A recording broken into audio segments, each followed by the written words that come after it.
Assalamualaikum warahmatullahi wabarakatuh. Selamat datang di channel Abi Zufaira.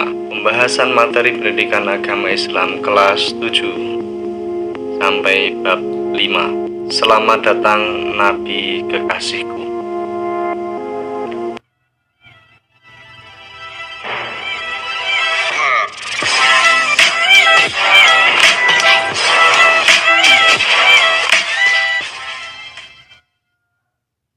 Yang akan kita pelajari mengenai perjuangan Nabi Muhammad SAW. Ada 3 materi. Yang pertama mengenai kelahiran Nabi Muhammad, kemudian yang kedua pengangkatan Nabi Muhammad menjadi Nabi atau Rasul, kemudian bagaimana dakwah Nabi Muhammad selama di Mekah, kemudian kita bisa mengambil nilai-nilai perjuangan Nabi Muhammad dan kita terapkan dalam kehidupan sehari-hari. Kehadiran sang kekasih Nabi Muhammad diangkat menjadi Rasul, kemudian dakwah Nabi Muhammad selama di Mekah. Mari kita renungkan dahulu sebelum ke materi yang selanjutnya. Tahukah kita bahwa sebelum hadir ke muka bumi, Nabi Muhammad SAW sudah dikabarkan oleh Allah kepada nabi-nabi sebelumnya sebagai sosok manusia yang memiliki sifat-sifat mulia. Bahkan Allah selalu bersolawat kepadanya. Nabi Muhammad SAW adalah penutup para nabi yang menjadi rahmat seluruh alam. Nabi Muhammad adalah pembawa berita bahagia, ancaman, dan perintah yang merupakan manusia teladan sepanjang masa. Ia adalah manusia utusan Allah yang kepadanya umat manusia memohonkan syafaat. Tidak ada satupun makhluk yang mencapai kesempurnaan yang dicapai Nabi Muhammad. Sejak kecil ia telah memperlihatkan ketulusan, kejujuran yang manusia yang seumur hidupnya tidak pernah berbohong, tidak pernah mengkhianati janji, dan sayang kepada orang miskin. Sungguh beruntung orang yang dapat menjumpainya dan mengikuti ajarannya. Kita sebagai pengikutnya, meskipun tidak menjumpainya, wajib meyakini kebenarannya dan wajib menjadikannya teladan dalam kehidupan ini. Yang pertama yang akan kita bahas, kehadiran Nabi Muhammad. Nabi Muhammad lahir pada hari Senin 12 Rabiul Awal bertepatan dengan 20 April 571 Masehi.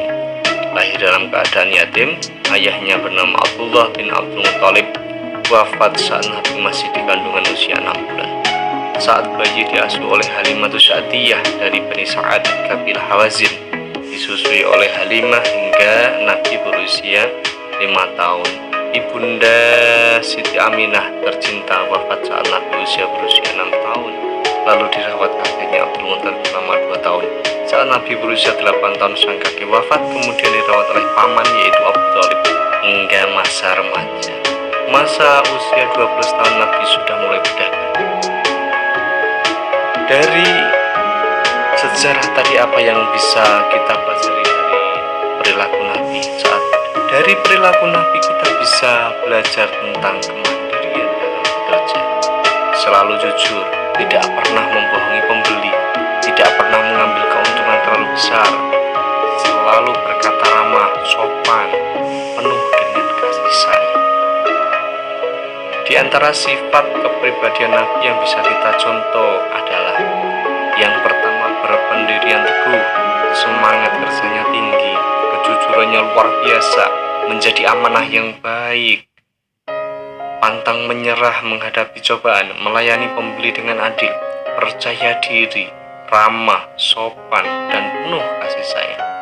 Keluarga Nabi Muhammad beristri Siti Khadijah, kemudian jumlah putra-putrinya itu ada 7. Yang pertama Ibrahim, Qasim, Abdullah, Ruqayyah, Zainab, Ummi Kulsum, dan Fatimah. Kemudian Nabi diangkat menjadi Rasul. Nabi Muhammad merasa masyarakat Arab jauh dari nilai-nilai kebenaran, maka beliau uzlah di Gua Hira pada tanggal 17 Ramadan tahun ke-40 dari hari kelahiran beliau. Didatangi oleh malaikat Jibril untuk menerima wahyu yang pertama, yaitu Quran Surat Al-Alaq ayat 1-5. Wahyu inilah sebagai pertanda bahwa Nabi Muhammad telah diangkat menjadi Rasul.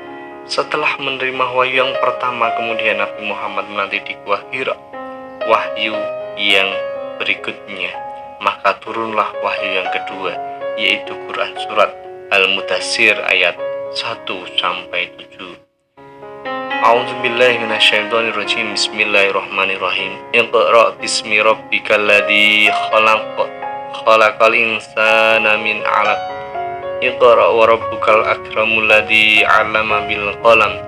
'Allamal insana ma lam ya'lam. Bacalah dengan menyebut nama Tuhanmu yang menciptakan. Dia telah menciptakan manusia dari segumpal darah. Bacalah, dan Tuhanmu lah yang maha mulia, yang mengajar manusia dengan perantara kalam. Dia mengajar kepada manusia apa yang tidak diketahuinya. Quran surat Al-Alaq ayat 1-5. Kemudian yang wahyu yang kedua, Quran surat Al-Mudaththir ayat 1-7. A'udzubillahi minasyaitonirrajim. Bismillahirrahmanirrahim. Ya ayyuhal mudaththir, kum fangdir, wa rabbaka fakabbir, wa syiyabaka fatahhir, wa rujza fahjur, wa la tamnun tastaksir, wa li rabbika fasbir.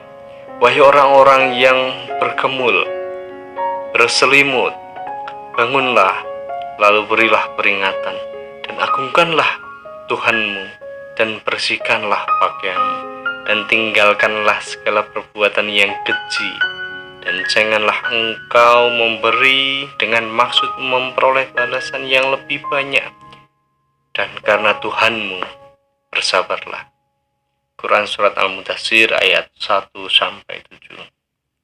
Kemudian yang C, dakwah Nabi selama di Mekah. Turunnya Quran surat Al-Mudaththir ayat 1-7 tadi, Nabi mulai berdakwah secara sembunyi-sembunyi. Rumah yang dijadikan beliau untuk berdakwah adalah rumahnya Arqam bin Abil Arqam Al-Ahzumi. Orang-orang yang pertama kali masuk Islam disebut As-Sabiqun Al-Awwalun. Di antaranya adalah Siti Khadijah, Abu Bakar, Ali bin Abi Thalib, Zaid bin Harisah, Ummu Aiman.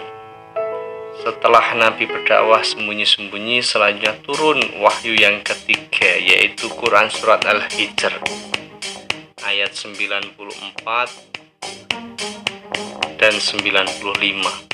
Lalu Quran surat Asy-Syu'ara ayat 1-7 yang memerintahkan untuk dakwah secara terang-terangan. A'udzubillahi minasyaitonirrajim. Bismillahirrahmanirrahim.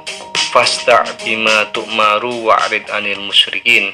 Inna kafainakal mustahzi'in.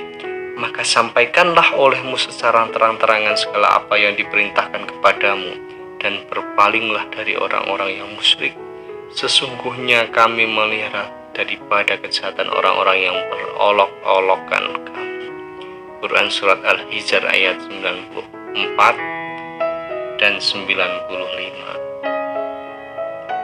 Kemudian Quran surat Asy-Syu'ara. A'udzubillahi minasyaitonirrajim. Bismillahirrahmanirrahim. Wa'andir ashiratakal aqrabin wahfid janahaka liman ittaba'aka minal mu'minin. Dan berilah peringatan kepada kerabat-kerabatmu yang terdekat, dan rendahkanlah dirimu terhadap orang-orang yang mengikutimu, yaitu orang-orang yang beriman. Hambatan dakwah Nabi selama ada di Mekah. Yang pertama, orang kafir menyuruh pamannya Abu Thalib untuk menghentikan dakwah, namun Nabi tetap menolaknya. Orang kafir marah dan emosi sehingga budak-budak yang masuk Islam dibunuh dan disiksa. Seluruh pengikut Nabi diancam dan diteror supaya menolak ajakannya. Abu Jahal menyewa orang Yahudi untuk mengejek, menghina Nabi Muhammad, namun justru orang Yahudi tersebut masuk Islam. Orang kafir menawarkan harta benda, wanita, dan pangkat supaya Nabi meninggalkan dakwahnya dengan mengutus Utbah bin Rabi. Namun semuanya gagal, semuanya ditolak. Kafir Quraisy makin geram. Akhirnya mereka memboikot Nabi Muhammad SAW, Bani Thalib dan Bani Hashim yang berlangsung selama 3 tahun. mulai dari tahun ke-7 kenabian. Isi boikot kaum kafir Quraisy. Yang pertama, kaum Quraisy tidak akan menikahi orang Islam. Yang kedua, kaum Quraisy tidak menerima permintaan nikah dari orang Islam. Yang ketiga, kaum Quraisy tidak akan melakukan jual beli dengan orang Islam. 4. Kaum Quraisy tidak akan berbicara ataupun menengok orang Islam yang sakit. 5. Kaum Quraisy tidak akan mengantar mayat orang Islam ke kubur.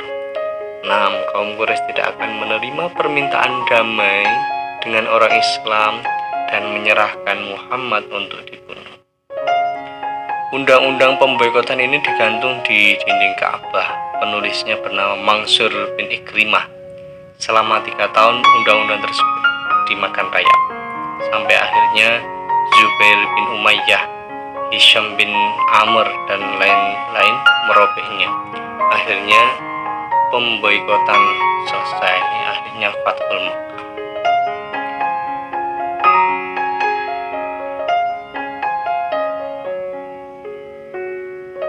Ada cerita dari Umar bin Khattab, nanti bisa dipelajari, di download materi ini di deskripsi. Matur nuwun, demikian materi tentang perjuangan Nabi Muhammad SAW saat berada di Mekah. Semoga bermanfaat. Wassalamualaikum warahmatullahi wabarakatuh.